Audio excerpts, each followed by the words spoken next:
Assalamualaikum warahmatullahi wabarakatuh. Saya Bilbina Alivia dengan NPM 2104301029 ingin menjelaskan tentang sejarah humas di Indonesia. Yang pertama kita beralih pada definisi humas. Menurut W. Emerson Reck, humas adalah kelanjutan ketetapan kebijakan dari sebuah institusi agar mendapatkan kepercayaan dari masyarakat. Menurut Edward R. Bernie, humas adalah membujuk publik untuk memberi peringatan yang mendukung serta memiliki niat baik. Dari Scott M. Kultip and Allen H. Kenter, humas adalah manajemen publik dalam menilai suatu sikap, menilai suatu kebijakan, serta tata cara suatu organisasi untuk kepentingan publik. Sejarah hubungan masyarakat atau humas di Indonesia adalah dibagi menjadi 4 periode. Yang pertama periode 1 pada tahun 1962, periode 2 pada tahun 1967 sampai 1971, periode 3 pada tahun 1972 sampai 1993, dan yang terakhir periode 4, 1995 sampai sekarang. Periode 1 pada 1962 secara resmi pembentukan humas di Indonesia lahir melalui Presidium Kabinet Perdana Menteri Juanda yang menginstruksikan agar setiap instansi pemerintah harus membentuk bagian atau divisi humas. Nah, di sini juga ada tugas-tugasnya, tugas strategis dan tugas taktis.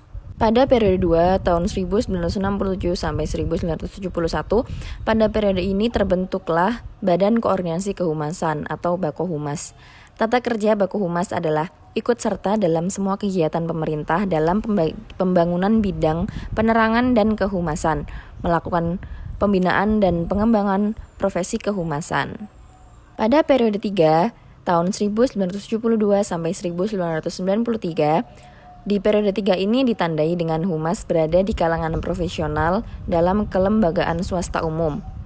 Perhimpunan Hubungan Masyarakat Indonesia atau Perhumas berdiri tanggal 15 Desember 1972 sebagai wadah profesi humas dalam lingkungan swasta dan pemerintah. APRI, Asosiasi Perusahaan Public Relation, terbentuk pada 10 April 1987 di Jakarta, dengan tujuan adalah sebagai wadah profesi yang berbentuk organisasi perusahaan public relation yang independen. Nah, pada periode 4 tahun 1995 sampai sekarang, yang pertama pada tanggal 27 November 1995 terbentuk juga Himpunan Humas Hotel Berbintang. Himpunan Humas Hotel Berbintang diperuntukkan sebagai wadah organisasi profesi humas dalam jasa perhotelan, memiliki hubungan erat dengan organisasi PHRI. PHRI sendiri adalah Perhimpunan Hotel dan Restoran di Indonesia. Nah, yang kedua, pada tanggal 13 September 1996 diresmikannya Forum Komunikasi Antar Humas Perbankan, Forkamas, oleh Gubernur BI Sudrajat Diwantono. Nah, yang ketiga ini tentang kewajiban pihak emiten atau perusahaan yang go public di BEJ, dan Bursa Efek Surabaya juga memiliki lembaga corporate secretary. Yang keempat, berdirinya PRSI, Public Relations Society of Indonesia, pada tanggal 11 November 2003 di Jakarta.